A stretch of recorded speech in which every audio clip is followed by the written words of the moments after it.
کله په یو قوم کې مهنګایي زیاتېږي، الله وایي د یو دوه درې وجونه په هغې کې یو وجه دا ده چې ګانا بجانا به عام شي. ته نن وګوره ګانا به فن جوړ شي، د ګانې بجانې نه به فن جوړ شي، د ګانې بجانې د بربنډتوب عریانۍ نه به آرټ جوړ شي. موږ وایو چې دا فنکار دی، دته آرټ دی، دته فن حاصل دی. هغه خلک به فنکار شي، هغه خلکو ته به ایوارډونه میلاویږي. نن وګوره څومره فنکاران دي چې ایوارډونه ورته میلاویږي. زه وایم دا ایوارډونه نه میلاویږي، دا د عذاب ټیکټونه میلاویږي. په امت مسلمه باندې، په امت محمدیه باندې ګانې بجانې به عام شي، په امت په مهنګایۍ والا عذاب زیات شي. درېیمه خبره، کوم قوم کې چې مهنګایي زیاته شي، نبی علیه الصلاة والسلام مبارک وي، د هغې دویمه وجه دا ده چې په هغه قوم کې به سود والا کار ډېر شي. په کوم قوم کې چې سود والا کار ډېر شي، نبی علیه السلام مبارک فرمایي مهنګایۍ والا طوفان به پرې راځي. څلورمه خبره، په کوم قوم کې چې مهنګایي راځي، څلورمه خبره کوم، اخیره خبره کوم، قرآن کې الله تذکرې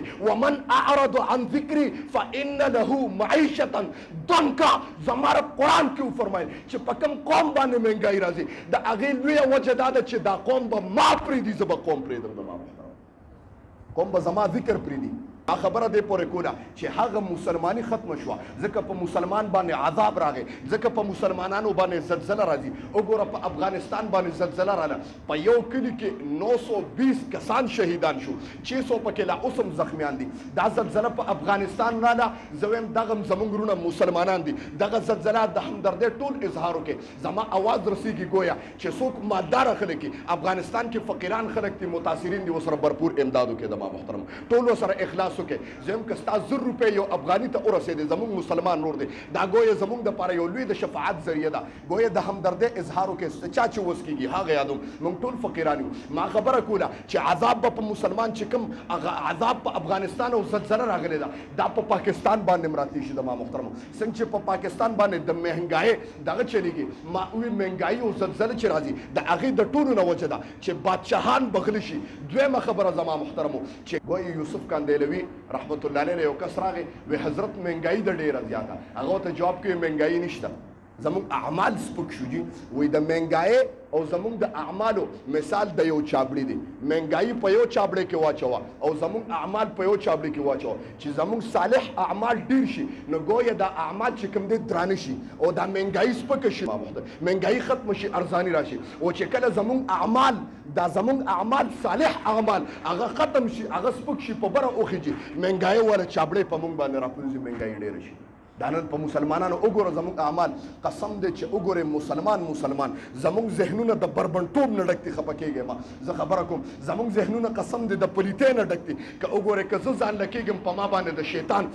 ګویا تلوار پروت دی، که زه ځان لکېږم زما ذهن ته د ګناه تصور راځي، که زه ځان لکېږم زما ذهن ته د مسلمان د دوکې تصور راځي، که زه بل مسلمان سره یو ځای کېږم زما ذهن ته او خولې ته د بل مسلمان غیبت راځي. زما محترم په موته باندې مهنګایي ولا عذاب. مونږ یاره چې پټرول 234 ته ورسېدل، بیا وګوره الله دې معافي وکړي، قطارونه په پټرول پمپ کې ولاړ دي. کوم قطار چې تا د پټرول پمپ ته ډک کړی دی، دا قطار د جومات نه شپې ته ودرېږه. گویا چې زما رب رحم کوي که نه. او تاسو ته یو بله خبره کوم، عجیبه خلک دي، یاره چې سهار له به 50 روپۍ ګرانېږي، راشه چې واچوه. زه وایم ډېر کمکل مړه، ډېر عجیبه نن خو به واچې. دا پټرول چې ته نن واچې نه، یو ورځ به دې وچلې، 2 ورځې به دې وچلې، وایم مستقبل کې به بیا سکے چې تا نن قطار پټرول پمپ ته ودرولې دی، د الله ذات ته قطار نشته، وایه دغه پټرول برې 2 ورځې وګرځي، په 3 ورځ به بیا سکے. زما محترمو الله ذات ته ولې قطار نه ودرې؟ مونږ قطارونه پټرول پمپ او سنجي پمپو کې قطارونه ودرې. یاره جي سار له پټرول ګرانېږي. زما محترمو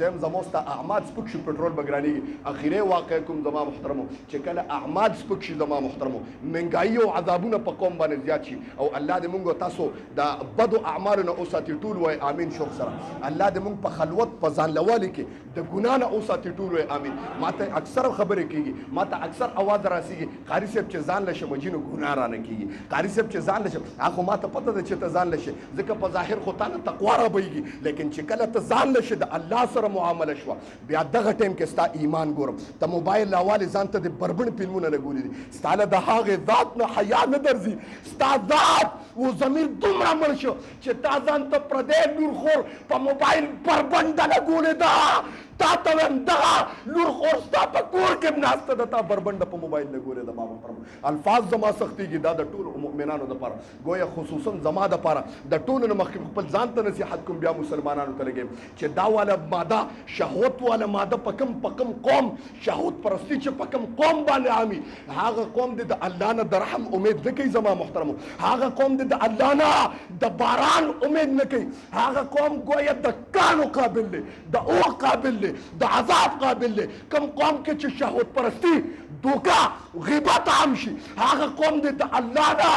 د رحم امید نه کوي زما محترمو هغه د ارزانه امید نه کوي اخیری خبره کوم چې د الله سره په کنټیکټ شه د الله سره په رابطه شه زما محترمو ورنه قسم دې که د مرګ او ژوند پته لګېږي قسم درته خورم چې د مرګ او ژوند پته لګېږي ما ته دا پته نه لګېږي تاسو به ولیدل په میډیا باندې ډېر علما کرام په منبر ته ساوځي جي هغه ډېر خوش قسمته خلک دي تاسو ته به ښکاره کېږي پته نه لګېږي چې د دې منبر نه به زه کوشم که نه پته به نه لګېږي چې آینده جمعه زمونږ او ستاسو اډې والا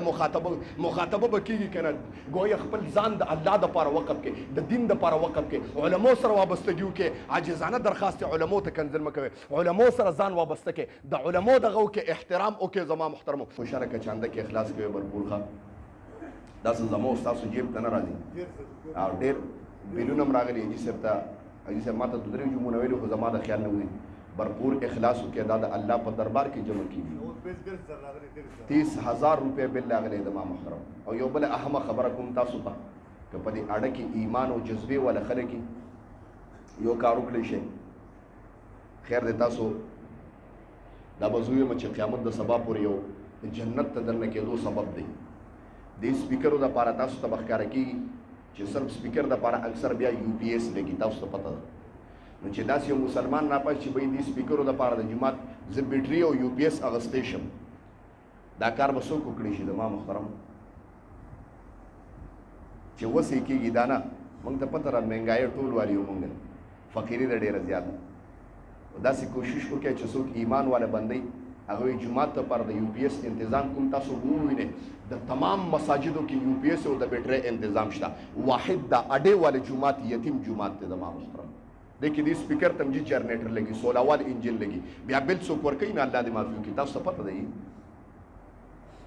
نو ټول اخلاص کې داسې څوک جذبه والا خلک کی مرګر یو بل ته وای یو بیټری په کار د یو یو پی ایس چې دا دغه ولګي او په دې کې څومره تلاوت کیږي تر قیامت د سبا پورې په دا سپیکر کې څومره بیانونه کیږي په یو یو حرف باندې الله وی د قران په یو حرف لسنه کې ورکوم او په درو حرف باندې درشنه کې شو چې په دا سپیکر کې د قران یو یو حرف اوزي په یو یو حرف الله لسنه کې ورکوي زم د جنت ته دنه کې دی یو سبب دی ان شاء الله الرحمن خو هم داسې کنه څوک به کې داسې ټول لاس چت کې ماته پته ولګي ان شاء الله ټول به اخلاص کوي ان شاء الله الرحمن کنه دا کار به وکړي شو ان شاء الله الرحمن کنه تاسو کوشش وکړئ د اړه کې نو خو هم نه کنه تکړه کو سګوره ورته وای بیا جی سره تراش سره مشوره وکړي ان شاء الله د هغې لویه وجه دا ده چې د علماو احترام ستاسو دپاره ګویا دا د دین یوه لویه ذریعه ده چې ته علماو سره په رابطه شي الله به تا ته دین والا او پراخۍ والا دغه کولو کې زه اکثر خبره کوم الله دې معافي کړي په دا اډه کې زما 7 کاله وشو چې زه ناست یم لیکن په دا 7 کالو کې چا تپوس نه دی کړی چې مولوي صاحب تر ماسخوتنه پورې ته ناست چې ته چیس کې که نه الا ماشاءالله صرف یو کس اوس زموږ سره وابسته شوی دی سبحان نوم دی الله یې د هغه په عمر کې برکت واچوي ټول وایي امین هغه راشي قاري صاحب په موبایل ته بوځي قاري صاحب خو چای خو نه ده پکار قاري صاحب روټۍ خو نه ده پکار او کله کله راومړي قسم دی د الله په ذات قسم خورم په منبر ناست په تهجد کې مو ته دړنه دعا وکړي الله زما تپوس وکړو رب په ځمکه ته تپوس وکړه قسم دی دا دعا مې ورته وته نن خو ته په خپل په مولوي صاحب پسې په کمنټونو پسې ګرځې چې په مولوي صاحب غلط کمنټونو کې یا رسول سلام علیکا یا حبیب سلام علیکا سلام